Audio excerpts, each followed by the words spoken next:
you need to understand to stop and either change direction, find a different home for it, or just put it on the shelf, put it in a drawer and wait, because you'll burn yourself out. As a woman in IT is how to make it really clear when you walk in the room that you're a technical staff member. But you said, you reach a point in your career where you have to decide, do you want to be the smartest person in the room, or do you want to be helping other people who are the smartest people in the room? The concept, I think it was Gartner that coined it, is total experience. And so this is that idea that it's not just about the customers, it's also about your employees and the experience that they have. Hi, my name's John. You joined the Experience Cafe. And today we've got Lindsay Herbert to talk about innovation. Lindsay, welcome to the show. I'm really excited to have you here today to share some of your experiences. And your title is Chief Innovation Officer, which is quite interesting. Give us a little quick background or introduction to who you are and what you're doing. Sure. So yeah, Chief Innovation Officer is a funny sounding title, and I'm sure some people think that I probably spend a lot of time sitting around on a beanbag putting up blue sky ideas on Post-its. But the reality is, so first and foremost, I'm a technologist. I'm in IBM. I'm a technical staff member. So that means it's looking at technology, sure, but there's no value in technology in itself. It's tools. And so for me, the real success metric for innovation is, can you deliver value from innovation? And so my role is sort of twofold. Part of it is looking at technologies and ways of applying those technologies to deliver value, but then the other part of it is looking for really great problems to solve. And those could be business problems, they could be ways of working problems, and bringing people together, all the best and brightest people and all the great tools to solve those problems, and doing it in a way that has never been done before. And then you get the nice little added bonus of maybe a patent here or there. And I believe you're a published author and a patent holder. We'll get more of that in a minute. But before we get there, let's start with, tell me two truths and a lie about yourself, and I'll try and guess. Okay, so I am, myself and my team back in Canada, where I'm from originally, are national improv champions. So theater sports champions. We won at the National Improv Games in Canada. The Improv Games? Improv Games. Okay. Big deal in Canada. So that is about me. The other thing about me is I am a qualified leak detection and repair technician for heavy chemicals and in the petroleum industry. And then the third thing about me is that I built Canada's first rival to Expedia and Travelocity, and I did it single-handedly. Okay, all right, sure. Well, I know that you come from Calgary. Nope. Oh, sorry, did I get that wrong? I lived in Calgary for a bit. Okay. I come from much farther north. I come from northern Alberta. Right. Yeah. I was going to go with, okay, it sounds implausible that you've started up an Expedia and Travelocity company on your own. Is that the lie? Nope. Oh, you did that, did you? Okay. Yep, but it was funded by the Canadian government. So there's a funny story behind that, which is that I was originally hired by the Canadian Badlands tourism destination, which is the whole southern half of Alberta, basically, is the Canadian Badlands. And I was hired to build some tourism websites to help advertise it. And so my job was supposed to be the developer and the designer of these websites, but that meant I had to go out and talk to all of the businesses in the Canadian Badlands to find out what do they want to promote on this new website I was going to build for them, bearing in mind this was a long time ago as well. So, internet was still, put my phone number on the website, please, So I went and spoke to all these businesses, and every single one of them didn't really care about a promotional website. They only cared about complaining about how Travelocity at the time had come in and were basically bossing them around. These are hotels, big hotels, small hotels, and they're getting bossed around by Travelocity, who was forcing them to put a bunch of their inventory onto Travelocity, wouldn't let them have any access to it, wouldn't let them have a relationship with the customers, and were charging them for the pleasure of it. And so instead of carrying on with what I was hired to do, I recognized that there was a federal government grant for tourism destination regions that I could apply for to basically say, I need to build something that is government run that allows these hotels to sell their rooms, to manage their relationships with their customers, and to do it on the internet, because I think e-commerce and travel are going to have a lot in common in the near future. So I put this into my grant application. I got it. I was originally planning on finding companies to do the build for me, but they didn't exist yet, not really, not at the kind of scale and scalability without being locked into a proprietary system. So I used the grant money to train myself. The only thing I had to outsource in the end was the actual booking system, to take the money, basically, to process the credit cards. But even then, I had to build the integrations myself. I taught myself Flash, everything. All right. So, and once it launched, it stayed running as I built it for 8 years. Wow. Taking money and making profit for Did all you the make people your in the millions? Badlands. Sorry? No. Did you make your millions? No. No, I made nothing. Oh, dear. I earned a nice salary from it. There you okay. go. And Sure. and a great portfolio piece, which I then used to move over here to the UK, and kind of start my career as a digital innovation person. Fantastic. Yeah. So which one's the lie? So my team were national champions. At improv, but not you. At improv, but not me, because I missed the National Improv Games in order to take a school trip, because this was all in high school, to take a school trip to come to Britain. And I spent 3 days in London and then some time in France, like 5 days in total in France before going back to Canada as a travel club. And that's the only time I spent in Britain before immigrating here, was that one trip I did when I was a teenager. So I feel like it was worth missing the improv games for. So clearly that trip made a big impression. It did. I kept walking around thinking, I'll be back. It's okay, I'm only here for 3 days. I'll be back. Very cool. Very Yeah. cool. So kind of moving into the topic of innovation. So you have this title, Chief Innovation Officer at IBM. And kind of how did you get there, and what exactly does that mean? You gave us a little bit of an intro at the front there. Kind of definitely. on that a bit. So, and that's kind of why I wanted one of my truths to be about that Canadian Badlands project, is because ever since I started building websites and digital experiences, I kept finding myself in that kind of space where I'd be hired, either I would put myself forward for a job, or I'd be hired by clients to do a certain thing, and I would start unpicking the brief, and I would start speaking to stakeholders, and I would quickly figure out that no, the problem is not this. The problem is this other thing, and this other thing doesn't have a clearly defined solution yet, and is actually going to be a lot more complex. And so right from those early days of being a developer, being someone who was working in technologies, I was having to innovate, but I didn't see it as being innovation or digital transformation until the brief started getting much bigger, and then suddenly digital transformation started becoming a talked about thing. And that's when I realized, for myself personally, I wasn't working at IBM yet at this point. I realized that I needed to stop making decisions based on my own set of experiences, and I needed a better resource base and reference base to make these big decisions, because I'm now dealing with budgets that are in the millions, and it feels like I need a broader perspective. And so that's actually why I decided to write the book. So I was actually on a train journey. I was about to go to a conference in Oxford, and I was really upset because I was in charge of a program of work that was building a website and a few other things for a major charity, and it was going terribly, and all sorts of things had gone wrong right from day one. And I was reflecting on all these things that had gone wrong and how we could get the project and the program back on track. And I started making lists of everything that had gone wrong, and I realized, looking at this list, that the list was like a carbon copy of another project from a much longer time ago for a financial sector client, and they were identical in terms of all the stuff that had gone wrong. And so then I started thinking about the ones that had gone right, and that's when I realized I had firstly, they weren't diametrically opposed. The things you do wrong, you don't just do the opposite and then it turns out well. I had this list, though, of these things that had gone well, and I thought, this could be the basis for a book, but I need to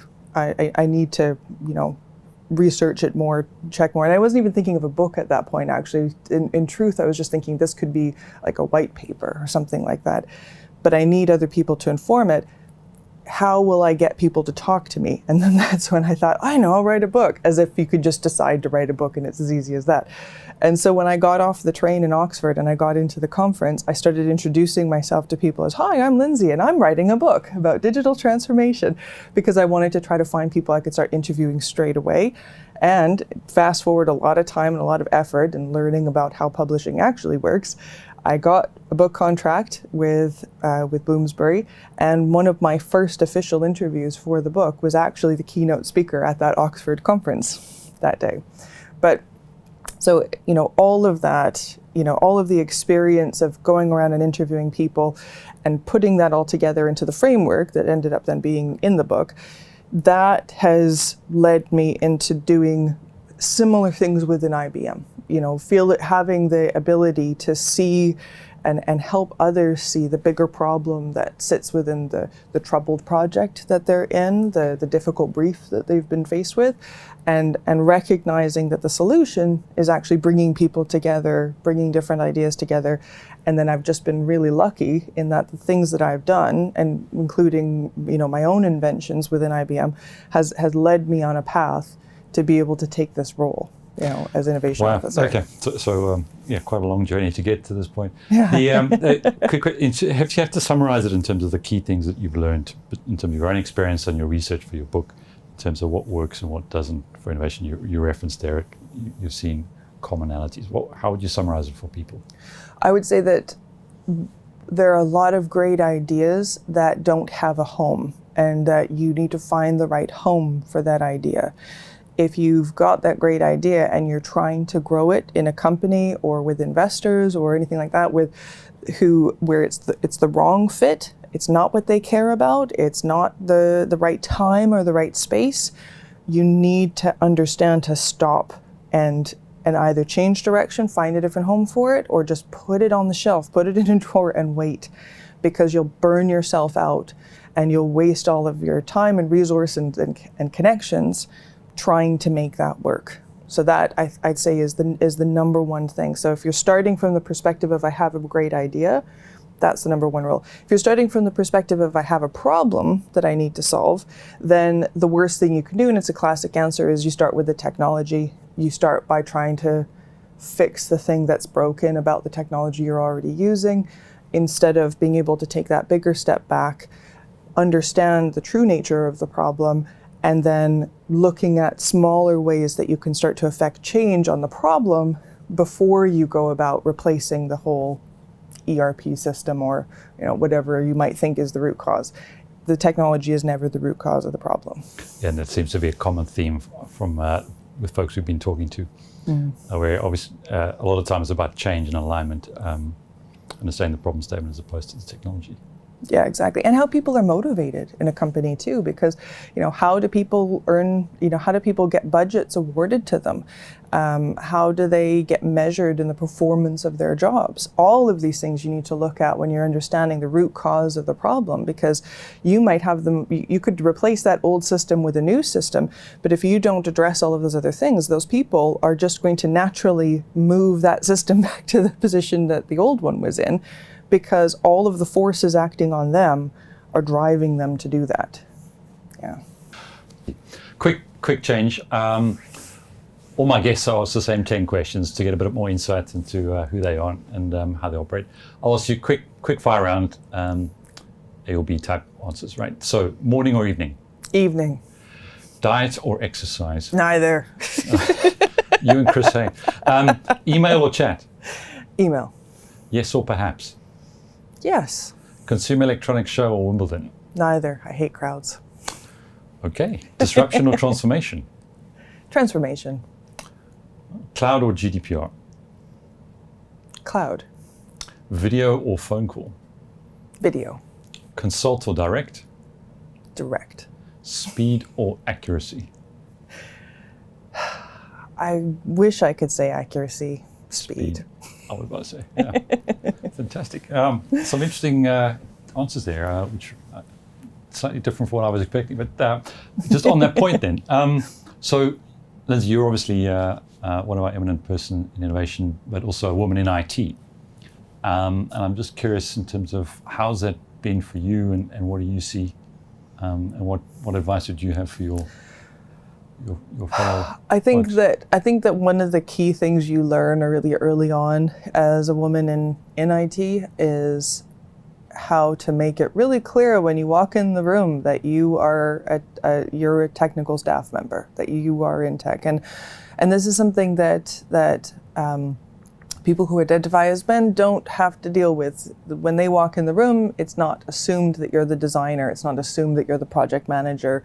You can introduce yourself and people accept the title that you give them. Whereas when you're a woman and it's in IT, that's not always the case, unfortunately. And a really great example of that is when I was doing the sort of press tour for Instant Checkout. I remember a very prominent journalist coming to the Shell forecourt where we were running our pilot, and she walks in and I'm introduced as the inventor. I then talk her through my invention and how all of it works. And she goes, "Great, thanks very much for the briefing." And then she turns to the only middle-aged man who happened to be in the space where we were standing in the forecourt and said, "Okay, so I assume I'm interviewing you?" Oh. He was with the press team. He was with the IBM press team and looked really confused. And so I had to, and everybody had to say, no, Lindsay, oh, you're the inventor. Like it was, and this was a female journalist too. So it's not like it was, everybody carries this bias, unfortunately. And so that's one of the learnings is I have to make it really clear and I have to repeat over and over again. I can't take it for granted that just because I was introduced as being a technical expert, that will be remembered by the midway point of a meeting. So that's my advice to young women is don't get discouraged if, or any women in IT is don't get discouraged if you feel like it gets forgotten halfway through. We all have these biases that we carry, and we just have to help people get over them. So I think that's number one. And then the other piece of advice that I would give, and I've fallen victim to this myself, is because as girls, we tend to be better socialized as communicators than boys, and so we have a bit of a natural advantage when we get older as being good at communicating and recognizing the needs of others and helping to gather and assemble people together. And so because we have that kind of unfair advantage, we get then offered roles that let us take advantage of that. So we might start out technical, we might start out developers, but they're like, oh, you would be really great at organizing the dev team and creating a community of developers and, leading a technical forum. And before you know it, you're not spending any time writing code. You're spending all your time organizing and speaking and doing these things that might be easier for you because you had a bit of an advantage from when you were young. But the sad thing is that gap closes really quickly and you find yourself having left behind technical skills that you should have been developing. And now that bias has grown even deeper with the people around you, and they don't see you as a technologist anymore. They don't see you as a developer anymore. And that's where you get, suddenly you're told, oh, instead of going for your promotion in the technical stream, have you ever thought about business or strategy or sales or marketing? And we lose a lot of really great, bright women out of IT because of this sort of accidental path that they found themselves walking down. And almost an institutional bias. Exactly. That's built in. And so maybe what would your advice be for the rest of us to support women in IT and their career development? So I think it comes, the first part of it is putting women forward for technical opportunities, making sure that they're not overlooked and that they're actively put forward for technical opportunities. And then on the flip side, when you want somebody to do a talk, when you want somebody to organize some stuff or create a community of devs or something like that, how can you help some of the young men who maybe don't have those good communication skills yet? How can you use that as an opportunity for them to develop those? Because I think in part it's also helping to, if you've got a group of devs and we've all seen this where you bring a client in and, come and meet the dev team. and the only person from the dev team who engages with the client is the one female dev, how can you train and help and give some good skills to all of the male devs that they feel comfortable and confident having a bit of a chit chat and talking about their work, and because that's a deficit that we can address, as opposed to just fixating on as a strength that then takes that young woman or that woman out of being a developer. So, and I guess it's being able to support each other around coaching each other where we have gaps, skill gaps. Exactly. Loads of strength, and improve everyone's skills across the team. Exactly. As opposed to stopping someone from developing a skill that might still be in its early stages, development skills. If you take time away from being a developer, you fall behind very quickly. So I think it's really critical that anybody who's on that path stays focused on that path, and an opportunity might actually not be what it seems on the surface when you fast forward 5 years' time. What is that opportunity really going to lead you towards? And I guess we all need role models, and who would you say your role model is? I would say, now this is going to sound really corny, but I was really inspired by Ginny Rometty, and when I was approached by a headhunter to join IBM, the fact that Ginny was had been an engineer and had worked her way up and had become the CEO, and some of the messages that she shared from her own journey, that was inspiring to me. So yeah, I'll go with Ginny. Fantastic, and hopefully you'll be a role model for others. Hey, that'd be great. Fantastic, great.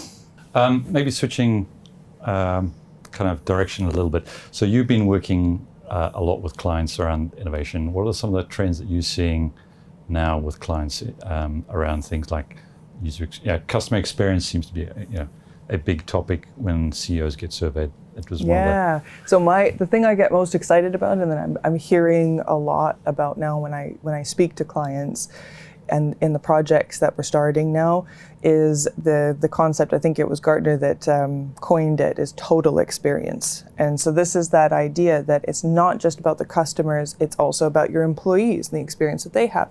Your supply chain partners, the before and the after engagement, it's this full view of experience. That is the thing that I think is really exciting, and there's a huge amount of innovation opportunity within it, and how, data can be used, and how even just the way that you approach the architecture for something like your digital experience, your website, your mobile apps, if you're not doing it in a way that's headless and containerized and that allows you to have this full ecosystem and swappability, changeability of different partners that you're plugging into, when you get a new opportunity to do something great for your employees that's also going to benefit your customers, if you haven't put that thought into that architecture, you're not going to be able to make that change, without a huge amount of pain and effort and tech debt, basically. So yeah, it's a total experience is something that I find really exciting and really inspiring, and is going to deliver the most value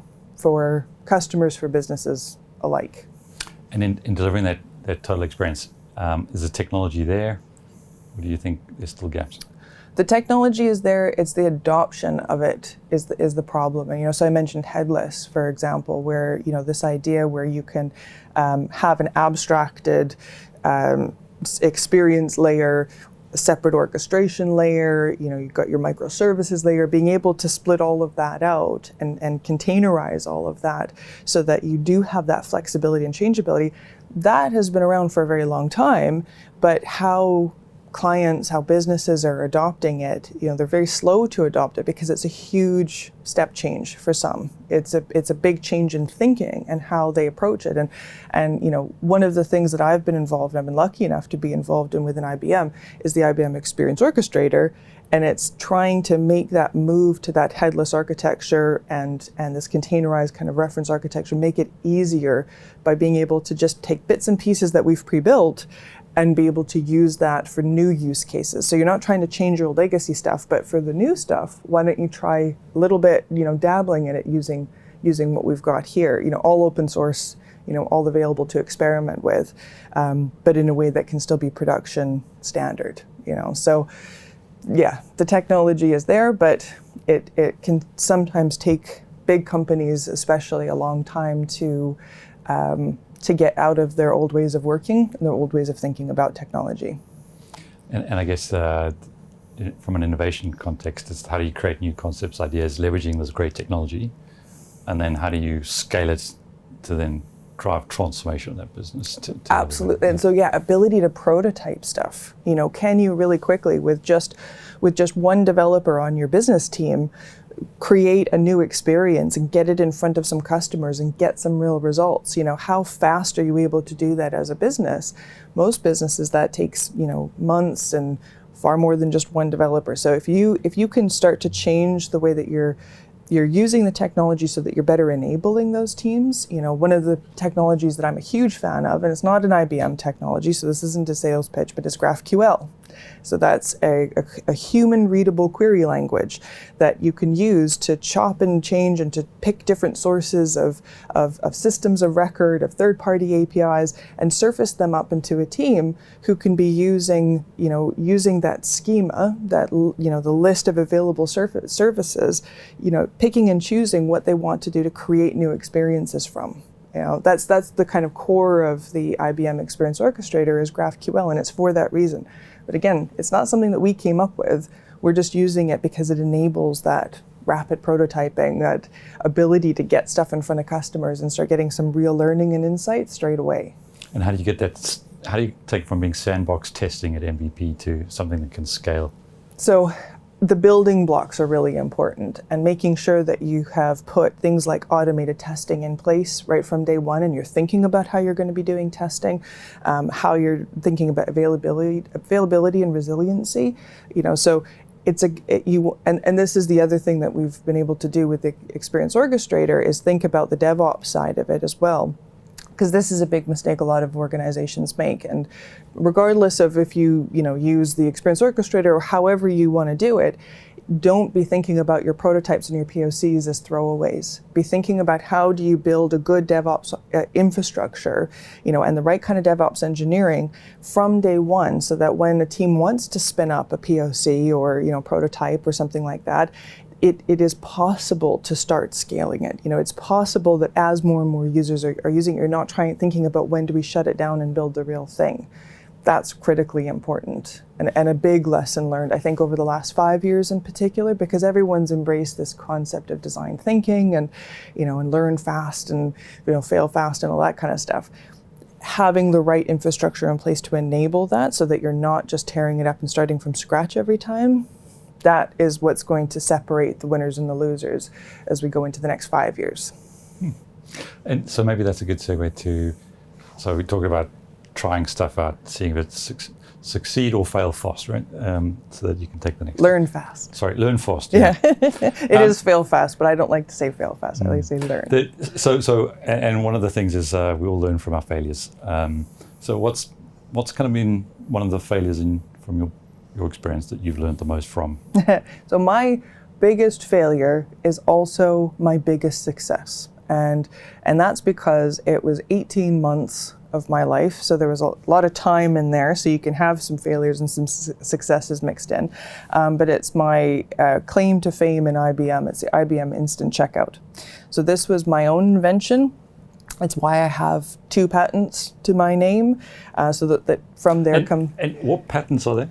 Oh, so it's about... so you can collect the royalties afterwards. Yeah. So they're both about payments, basically, and payments in a retail space. I won't go into the nitty gritty of it, but effectively what you're doing with the Instant Checkout is you've got RFID tags on products, and you're able to put those products onto the checkout and have them detected, and be able to just tap your payment mechanism of choice off of your phone, and off you go. And there were some really uniques included in Instant Checkout that hadn't been solved by other RFID checkout solutions, because there are other RFID checkouts out there, like I think Decathlon still use it, and Zara and a few others. But one of the things that was unique was what we were doing on the software side to be able to stop false reads from happening from tags that you've got if you've got an entire store full of tagged radio frequency tagged items, that can be detected with that antenna, it's really easy to accidentally detect everything in the store all at once, not just what the person's putting. You suddenly bought the whole store. You by suddenly mistake. bought the whole store, or you bought the stuff from the person standing behind you in the queue. And so we had some clever stuff that was going on there on the software side. So when I talk about the failures of Instant Checkout, because that was one of the uniques, this idea of being able to filter out false reads, I chose to climb the biggest mountain first. And that's a big mistake in innovation. You want to look for the low-hanging fruit in the friendly spaces. You don't want to tackle the biggest thing. But to get the investment, to get the traction, to get people excited, I thought I needed to go really, really big. And so I went after the convenience retail market, which is you've got thousands of products. Some of them cost 50 pence. They move quickly in and out of the store, so trying to get tags on all of those products was a nightmare. Constantly battling against all the infrastructure and kind of operational challenges of that. We got really far. We actually managed to get through 2 pilots at Shell gas stations. We got through another pilot with Yo Sushi in front of St. Paul's Cathedral, which was cool, looking up and seeing the cathedral as people were getting their instant checkout sushi. So we had some really big successes, but at every single stage it was pain. And the other part of it was IBM is a software company. We got out of hardware a long time ago, and I'm trying to force us back into a hardware space because nobody else wanted to take on the hardware part and be able to move as quickly as we needed to develop out the software. So instead of just taking what is now my own advice and waiting until the right opportunity and the right partners came on to take on the hardware part, I was trying to cobble together the hardware in order to keep the project going. And that, I still have a scar on my finger from in one fit of frustration, I slammed a glass down on a table and I broke the glass. I didn't realize how upset I was. I slammed a glass. Nobody was hurt. I slammed the glass down on the table, and I got to spend the next day in A&E having my finger stitched up, which also happened to be my wedding anniversary and Canada Day. Oh dear. So, I have the scar to remind me. I have all of those hard-won lessons to teach me now that it is innovation to scale to become true transformation. You have to have more than just a great idea and the great team and the people behind you. You need to also have the right time, the right moment. All of those factors have to come together. So, yeah, that's my answer to and that why question. was it your biggest success? So biggest success because I learned so much, because we still have we have assets in the form of the software that can now be used for the smaller mountains. Instead of convenience retail, what was developed with Instant Checkout can now be used for retailers that are already using RFID. So like fashion, and higher margin goods, basically. Instead of going for the packs of gum, trainers and dresses and things like that. So there's that, and then there's also all of the great relationships. I ended up partnering with 3 other really amazing companies in order to make Instant Checkout happen. And so those relationships and being able to carry those into new client engagements and new innovations, so there's so much that was gained that, it's worth the scar. So a lot of new things that came out of it that you've since been able to repurpose and reuse, but not in the original way it was conceived. Exactly. Yes, I will no longer be lugging a giant checkout in the back of a U-Haul anymore. So maybe that, in terms of the things that you're seeing now, you're involved in a couple of interesting projects. Where do you see innovation? Where do you think things are going to be going in the next 5 years? So we've got some great technologies. We've had people talking about the metaverse.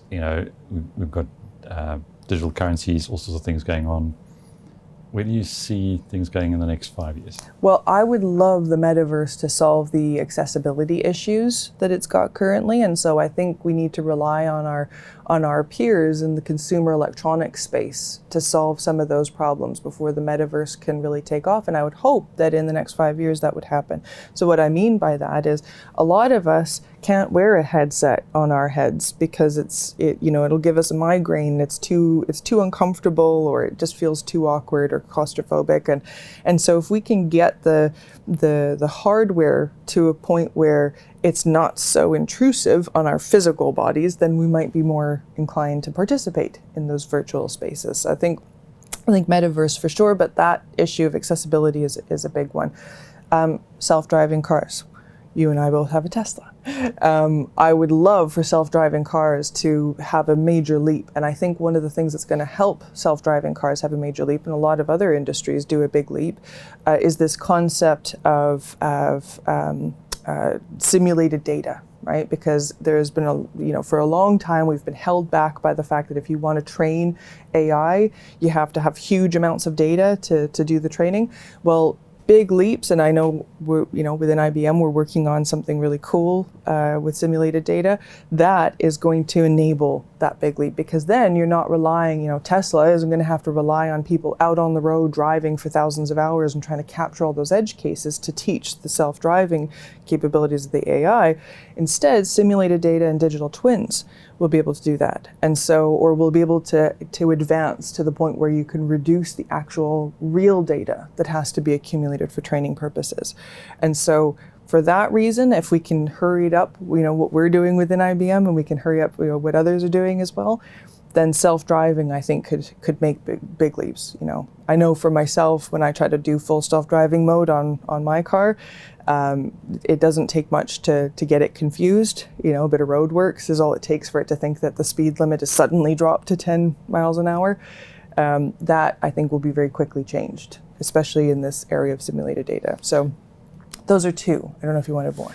Oh yeah, I'm sure there's a whole ton. But I could talk for a long time. If I would maybe categorize it as you see lots of innovation around in terms of, I guess, real-world interfaces to make things like metaverse immersive experiences more accessible, and then you're seeing data as a training as a catalyst for new things, right?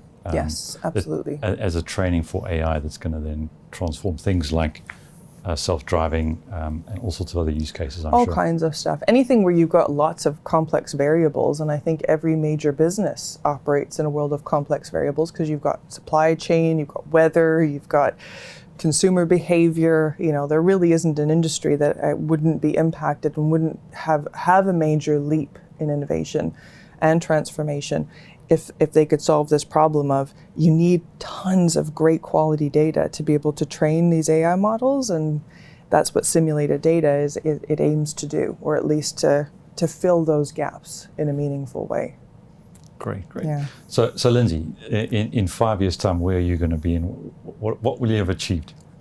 What will I have achieved?